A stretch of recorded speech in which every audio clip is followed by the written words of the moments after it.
Senhor Bastonário das Ordens dos Psicólogos, bom dia, Dr. Francisco Miranda Rodrigues. Bom dia. Hoje vamos discutir o tema do burnout, um tema ligado à saúde mental. No entanto, está em funções desde 2017. Perguntava-lhe como é que tem sido a sua experiência enquanto bastonário. Tem sido intensa. A expectativa era que fosse assim e, portanto, não posso queixar. Tem-me permitido realizar, na verdade. É um cargo que pode ser exercido de uma forma em que se sinta muito o propósito daquilo que se está a fazer. Isso nem sempre é fácil para muita gente ou para muitos de nós em alguns momentos da nossa atividade profissional e, portanto, quando se consegue ter essa oportunidade de aproveitar e, portanto, é dessa forma que eu tenho vivido estes anos. Muito bem, inicia-se também agora um novo ciclo político no Ministério da Saúde. Esperemos que as coisas corram pelo melhor nesta área. Indo ao tema do burnout, interessaria talvez começar por clarificar um bocadinho este conceito. O burnout é uma doença e sendo uma doença, quais são as suas causas? O burnout não está classificado como uma doença. É um fenómeno que está relacionado diretamente com o trabalho e que pode ser descrito numa linguagem muito comum como se fosse um esgotamento, não é? As pessoas até associam diretamente muito à exaustão. Embora exaustão seja uma coisa, burnout é outra. Portanto, começando a definição pela negativa, o burnout não é simplesmente exaustão. O burnout tem essa ligação ao trabalho sempre, como disse, e é caracterizado por exaustão, sim, mas para além da exaustão existe uma despersonalização, uma certa desumanização da forma como a pessoa sente estar no trabalho. Por exemplo, a pessoa passa muitas vezes a não dizer o que está a passar com ela, o que sente, ou dirigir-se às outras pessoas, dizendo pura e simplesmente aquilo que está a pensar, passando muitas vezes a uma atitude mais cínica, e com um alinhamento também maior face aos outros, face àquilo que é o seu papel dentro da organização. Por isso muitas vezes também é sentido como, bom, aquela pessoa, enfim, há de estar aí a passar por um mau momento na vida dela, ou parece que está zangado com toda a gente. Enfim, pode ser confundido com muita coisa também e pode levar também a muitos outros problemas esses sim, a doenças mais a doenças propriamente, e doenças, algumas delas até graves. Para além disso, o burnout é caracterizado por uma grande redução daquilo que é a forma como a pessoa se vê, como pensa sobre aquilo que é capaz de fazer e, portanto, ao nível da autoeficácia, daquilo que é o conceito que a pessoa tem de eficácia no seu trabalho, há uma clara perda e, portanto, isso afeta claramente o bem-estar que a pessoa tem no local de trabalho. Muitas vezes nós chamamos burnout a coisas que não são burnout, que são simplesmente exaustão, sem estar a desconsiderar a importância que é descansarmos quando estamos exaustos, mas o burnout vai para além disso. E depois também sabemos que existem pessoas que podem, até pelos seus traços de personalidade, também estar mais sujeitos, ou melhor, terem maior risco de poderem vir a desenvolver uma situação destas. Porquê? Porque é desta conjugação entre o contexto, com estes fatores que eu dei alguns exemplos, são meros exemplos, e a conjugação com aquilo que cada um de nós é ao nível dos seus traços de personalidade. Uma pessoa que seja muito mais exigente com ela própria, é necessariamente alguém, ou seja, os patamares de exigência, e está sempre a apontar para o melhor dos melhores, é uma pessoa que está em maior risco à partida de alguém que viva de uma forma mais descontraída, que coloque objetivos que não sejam tão ambiciosos. Portanto, há uma conjugação de fatores. Há hábitos que as pessoas, os colaboradores, devam eles próprios cultivar no sentido de prevenir um burnout? Se existem dimensões individuais, logo os trabalhadores têm também a sua parte daquilo que podem tentar fazer. Só que há um problema aqui, antes de mais, antes de responder diretamente a essa pergunta, é que, infelizmente, a estratégia que é adotada, antes de mais, pela maior parte das organizações que tentam adotar alguma estratégia para lidar com estas situações, é colocar, mesmo que não seja explícito, pode ser, e na maior parte dos casos, se calhar, é implicitamente, é inconsciente, a responsabilidade no indivíduo. E a responsabilidade no indivíduo é uma coisa que torna tudo mais fácil, não é? A gente liberta-se da situação e pronto, o trabalhador que faça o que tem que fazer, e isto, repara, se eu estou aqui tão bem e ele não, o problema deve ser dele, não deve ser meu, não é? Se as coisas fossem lineares. Mas a verdade é que essencialmente o grande risco que existe no discurso das intervenções mais individuais no seio das organizações é que estamos a falar de intervenções que são, na maior parte dos casos, remediativas, e depois, mesmo as que não são remediativas, estão a querer dizer coisas como esta: eu posso pôr aqui a carga de trabalho que eu quiser em cima desta pessoa, posso fazer as exigências do tipo mais cognitivo, emocional, que entender sobre esta pessoa, que se ela tiver feito o treinozinho dela, tiver desenvolvido as competências dela como deve ser, tiver os hábitos de vida saudável, andar a correr todos os dias e coisas desse género, está tudo bem, posso fazer tudo o que eu quiser.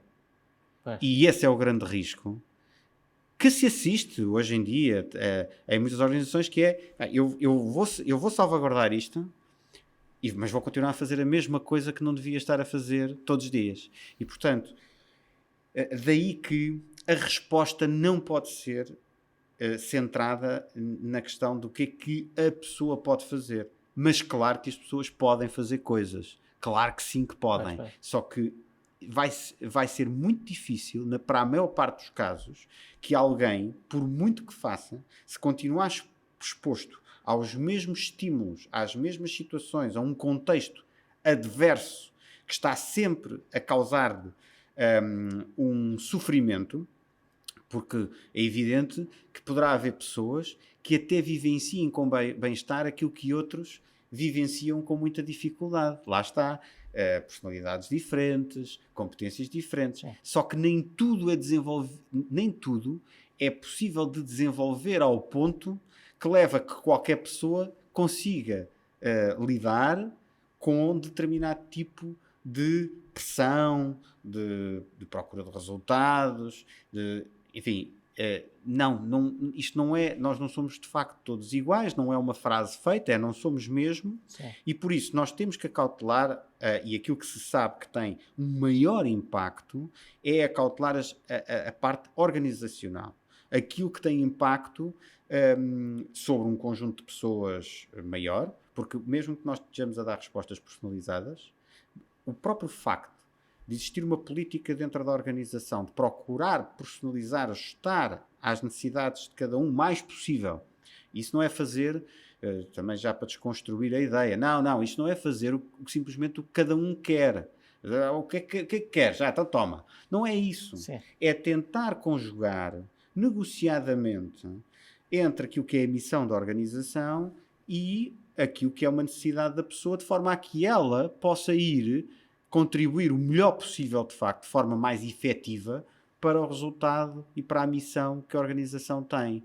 E isso não vai ser conseguido porque nós simplesmente queremos forçar que aconteça, seja lá qual for a condição individual e a organização do trabalho em si. E por isso é que eu acho muito arriscado estar a colocar sempre o enfoque, porque eu digo sempre, não é sempre, mas a maior parte das vezes é colocado aí o enfoque, mesmo em coisas que, enfim, que eu, enquanto representante dos psicólogos e psicólogas deste país, poderei ficar muito satisfeito por um lado, que é, hoje em dia as empresas crescentemente estão a recorrer a serviços dos meus colegas, no sentido de que, por exemplo, disponibilizam pacotes de consulta para os seus trabalhadores, facilitam esse acesso.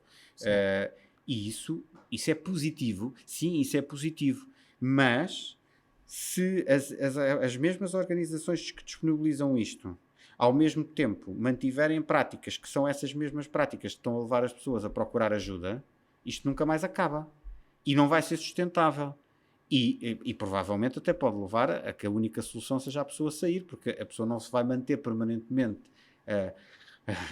Ajude-me, como se fosse o ajude-me a respirar, não é? Mas mantém-se sempre ali dentro da água, quase a afogar-se. Não dá, tem que sair da água, não é? E, portanto, a questão aqui coloca-se na organização precisamente para evitar que a pessoa esteja sempre nessa situação. Portanto, é muito bom que haja esse apoio, se esse apoio for para responder a situações pontuais que em determinado momento necessitam mesmo desse apoio e ajuda as pessoas a melhor estarem, a melhor contribuir para a produtividade da organização. Sim, eu acho que fica bem patente, quer dizer, a necessidade de uma abordagem especializada, estruturada, para um melhor bem-estar no seio das empresas.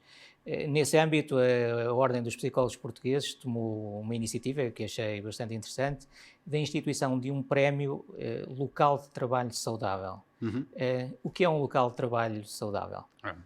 É a pergunta de vários milhões, não é? Aliás, de milhares de milhões, porque o que nos levou a isso foi a constatação, isto já há uns 10 anos atrás, o que os estudos já apontavam para custos muito elevados de não se cuidar da saúde no trabalho, nomeadamente da saúde e bem-estar, saúde psicológica do trabalho. E houve uma campanha europeia, aqui há uns anos atrás, nós associámos a ela, que se chamava Healthy Workplaces, e foi criado nessa altura um prémio europeu, e nós resolvemos associar-nos criando um prémio a nível nacional. E o que nós pretendemos fazer não é identificar aquilo que são as organizações perfeitas, as organizações que fazem tudo impecável para que as pessoas se sintam o melhor possível no trabalho. Bom, isso pode ser uma aspiração permanente, não é? Mas sabemos que temos sempre falhas e as coisas têm sempre problemas, as organizações têm problemas, cometem erros, como nós cometemos erros. E, portanto, o que nós estamos a tentar é reconhecer as organizações que têm um trabalho sistemático de avaliarem os riscos psicossociais que têm, porque têm. A questão é se os avaliam ou não. O facto de avaliar ou não avaliar não faz com que apareçam ou desapareçam. Eles existem, vamos avaliá-los e depois que têm planos de prevenção para esses mesmos riscos. E o que nós começámos a fazer foi fazer o reconhecimento público das organizações que fazem este esforço, que têm a coragem de assumir o que é óbvio, que todos temos estas situações nas nossas organizações, e que investem, porque é um investimento, não é um custo, investem para serem mais produtivas através da prevenção destes riscos. E isso significa o quê? Isso significa organizações que têm mais em conta a conciliação do trabalho com a vida pessoal e familiar. São organizações que, lá está, ajustam de forma mais personalizada o trabalho àquilo que são as pessoas no cumprimento da missão da organização, cuja carga de trabalho não vai para além daquilo que são limites humanos para o desenvolvimento da atividade laboral. São organizações que têm estes cuidados também muito em particular com a identificação de maiores fontes de stress ocupacional ou do burnout, como hoje estamos aqui a discutir. São organizações que têm uma preocupação também com como é que as lideranças estão a exercer o seu papel. Isso é uma das coisas talvez mais difíceis, porque exige logo para começar que o topo da organização, a cúpula da organização, tenha um mínimo de consciência de que o seu próprio papel pode ser decisivo, seja no sentido de criar problemas deste género nas pessoas que trabalham, portanto, problemas de bem-estar e, por isso, problemas de produtividade. Acontece muitas vezes as organizações serem, ou as pessoas que lideram as organizações são muito autorreferenciadas, ou seja, com base na sua experiência e nos sucessos que tiveram em sucessos, baseiam tudo o que vão fazer a seguir e não propriamente na evidência que exista científica sobre os resultados das ações.